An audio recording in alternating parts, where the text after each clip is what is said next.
बिस्मिल्लाहिर्रहमानिर्रहीम। तो बच्चों, आज का जो हमारा टॉपिक है वो सोर्स ऑफ कार्बोहाइड्रेट है कि कार्बोहाइड्रेट को हम किन ज़राए से हासिल कर सकते हैं या कहाँ से हासिल करते हैं। तो हमारे पास जो ज़्यादातर कार्बोहाइड्रेट के ज़राए हैं वो प्लांट है, सिवाय एक लैक्टोज के, जो आप कहाँ से, एनिमल सोर्स से यानी मिल्क से आप हासिल करते हैं।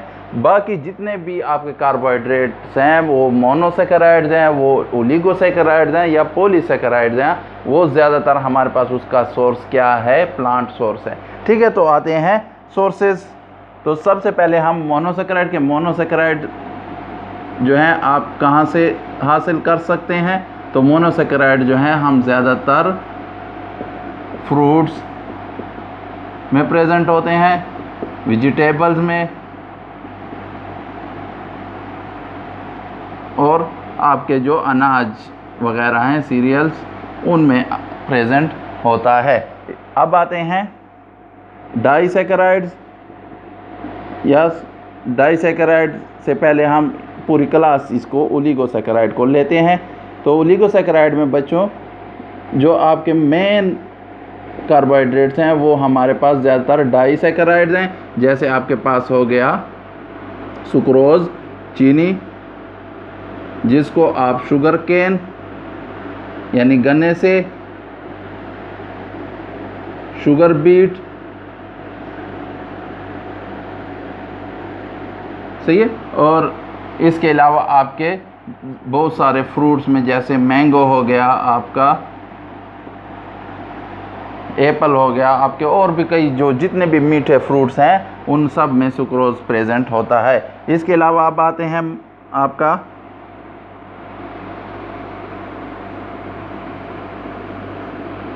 माल्टोज भी ज़्यादातर आपके फ्रूट्स में भी प्रेजेंट होते हैं।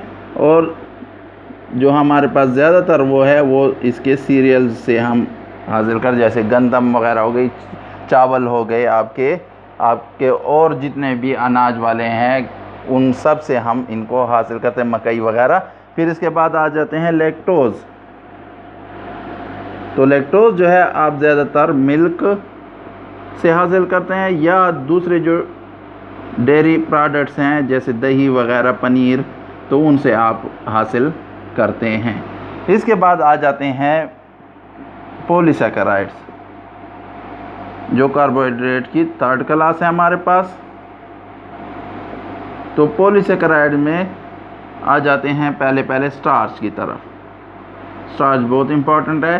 तो स्टार्च जो है हम ज़्यादातर कहाँ से हासिल करते हैं, जितने भी आपके सीरियल क्रॉप्स हैं, अनाज वगैरह, वहाँ से हम इनको हासिल करते हैं आप।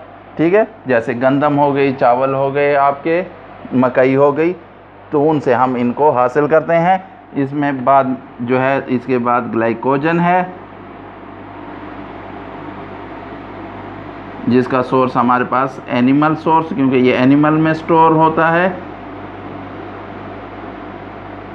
लेकिन ये भी आपके जो है पॉलीसेकेराइड, जो स्टार्च आप खाते हैं या जानवर खाते हैं घास की सूरत में, अनाज की सूरत में, तो ये वहाँ से जो simple glucose molecule after digestion produce होते हैं, और जब वो एक्स्ट्रा बच जाते हैं फ्रॉम द बॉडी एक्टिविटीज़, तो वो ग्लाइकोजन की सूरत में स्टोर हो जाते हैं और एनिमल के मसल्स और लिवर सेल्स में ये ज़्यादातर स्टोर होता है। इसके अलावा हमारे पास जो है सेल्यूलोज है। सेल्यूलोज जो है आप कहाँ से हासिल करते हैं, प्लांट्स, और प्लांट्स के ज़्यादातर हमारे पास जो है वुड, और इसके अलावा आपका जो कॉटन है, कपास वगैरह, वो जो है प्योर सोर्स ऑफ सेल्यूलोज है। उसमें प्योर सेल्यूलोज पाया जाता है कॉटन की सूरत में। तो ये आपके हो गए सोर्स ऑफ कार्बोहाइड्रेट्स। अब आते हैं इसके यूजेस के, कार्बोहाइड्रेट्स के जो यूजेस हैं, हम कहाँ कहाँ पर इनको इस्तेमाल कर सकते, या ये किस तरह हमारे लिए या जानवरों के लिए या प्लांट्स के लिए मुफीद हैं, तो वो अब हम पढ़ लेते हैं। और ये भी आपके बच्चों ज़्यादातर रूटीन डेली लाइफ से रिलेटेड हैं। यूजेज या बेनिफिट्स ऑफ कार्बोहाइड्रेट के नाम से आ सकते हैं। तो सबसे पहले जो है हम ये हमारे लिए एनर्जी सोर्स हैं, प्लांट्स और एनिमल दोनों के लिए। किस फॉर्म में? ग्लूकोज की फॉर्म में। और ग्लूकोज जो है आपके सेल के अंदर माइटोकॉन्ड्रिया में इसकी ऑक्सीडेशन होती है और वहाँ पर इससे एनर्जी रिलीज़ होती है। तो ये हमारे बॉडी के मुख्तलिफ एक्टिविटीज़, सेल एक्टिविटी से लेकर बॉडी की एक्टिविटी तक, इससे हम एनर्जी हासिल करते हैं। ठीक है। इसके बाद आपके जो है ये फूड सोर्स भी हैं, हम इनको खुराक के तौर पर भी इस्तेमाल करते हैं। जैसे आपकी गंदम हो गई, क्रॉप्स जितने भी हैं, आपके सीरियल क्रॉप्स जो हैं, आपके फ्रूट्स हैं, आपके वेजिटेबल्स हैं, तो सब में कार्बोहाइड्रेट पाया जाता है। इवन हनी जो है वो भी आपके जो है क्या है, कार्बोहाइड्रेट का, फ्रुक्टोज उसमें बहुत ज़्यादा पाई जाती है, इस वजह से स्वीट टेस्ट होता है। इनको हम फॉर टेस्ट भी इस्तेमाल करते हैं, यानी स्वीटनेस के लिए मुख्तलिफ़ खानों वगैरह में स्वीटनर के तौर पर इस्तेमाल इनको हम करते हैं, खानों को लजीज बनाने के लिए। इसके अलावा आप इसको एज ए वुड फॉर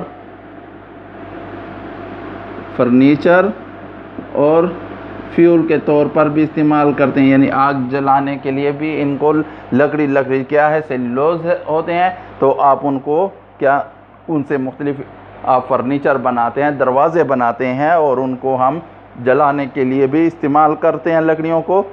इसके अलावा ये आपके जो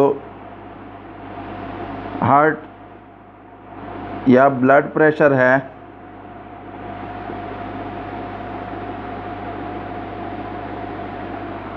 उसको मेंटेन करने के लिए भी हम सेल्यूलोज वगैरह को इस्तेमाल करते हैं। इसके अलावा फैट मेटाबॉलिज्म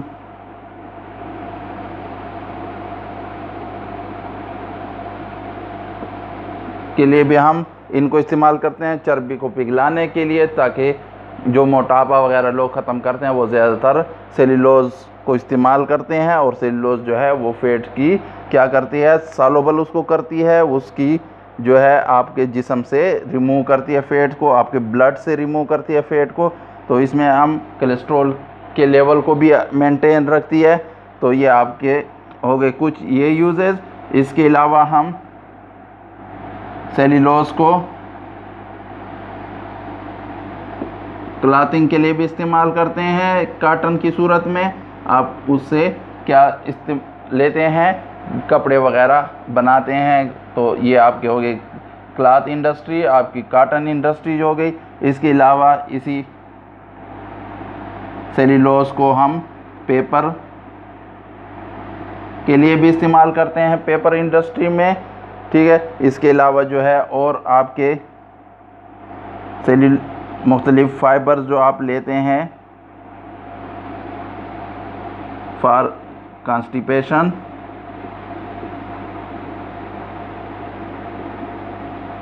और डायरिया, यानी आप कब्ज़ और जो आपको पेट दस्त आते हैं, तो उनके इलाज के लिए भी हम इनको फाइबर्स को इस्तेमाल करते हैं। और फाइबर जो हैं ज़्यादातर हमारे कार्बोहाइड्रेट के होते हैं। जैसे आप मुख्तलिफ इसबगोल वगैरह लेते हैं तो उनका में जो आपके होते हैं मेन कंस्टिट्यूएंट वो कार्बोहाइड्रेट होते हैं। तो ये हो गए आपके मेन यूजेस ऑफ कार्बोहाइड्रेट्स। इसके अलावा आप और भी देख लें यूजेस, अगर एक दो रह गई हों, ठीक है, जो आपकी बुक में हो, तो इंशाल्लाह ये सारी चीज़ें जो हमारी डेली रूटीन लाइफ की हैं बच्चों, इसमें कोई भी मुश्किल चीज़ नहीं है। आपके डेली लाइफ में आप कार्बोहाइड्रेट को यूज़ कर रहे होते हैं, या वो आप खाने की सूरत में, या वो आपको कपड़े बनाने की सूरत में जो आपने कपड़े पहने होते हैं, या आप उसको टेस्ट के तौर पर इस्तेमाल कर रहे होते हैं, स्वीटनर जैसी चीनी वगैरह हो गई, या आप उसको एनर्जी सोर्स जैसे आप ग्लूकोज लेते हैं, ग्लूकोज की इन्फ्यूज़न लेते हैं, ताकि जो आपके कार्बोहाइड्रेट लेवल है, ग्लूकोज लेवल है, वो मेंटेन हो जाए और आपके सेल जो है वो क्या हो जाए, एनर्जी प्रोड्यूस करें मज़ीद, ताकि आपको एक्टिव रखें। सही है। इसके अलावा आप अक्सर लोग जो हैं ब्लड प्रेशर को मेंटेन करने के लिए भी इस्तेमाल करते हैं इसबगोल की सूरत में। उसके अलावा आपको फैट मेटाबॉलिज्म के तौर पर भी इस्तेमाल करते हैं इसबगोल की सूरत में। फाइबर्स जो है जिस तरह इसबगोल है वो भी आपके क्या है, कंस्टिपेशन और डायरिया के इलाज के लिए आप इस्तेमाल करते हैं। तो और सेलुलोज को हम पेपर बनाने के, जो आपके पेपर हैं, गत्ते वगैरह हैं, तो उसमें भी हम इस्तेमाल करते हैं। सही है। तो ये हो गए मेन यूजेस ऑफ कार्बोहाइड्रेट्स। बच्चों अगर कोई क्वेश्चन हो, कोई कन्फ्यूजन हो तो आप कमेंट बॉक्स में पूछ सकते हैं। वीडियो को देखने के बाद सबसे पहले लाइक करें, शेयर करें, और अगर चैनल को सब्सक्राइब नहीं किया हुआ तो चैनल को सब्सक्राइब कर लें। Thank you for watching the video.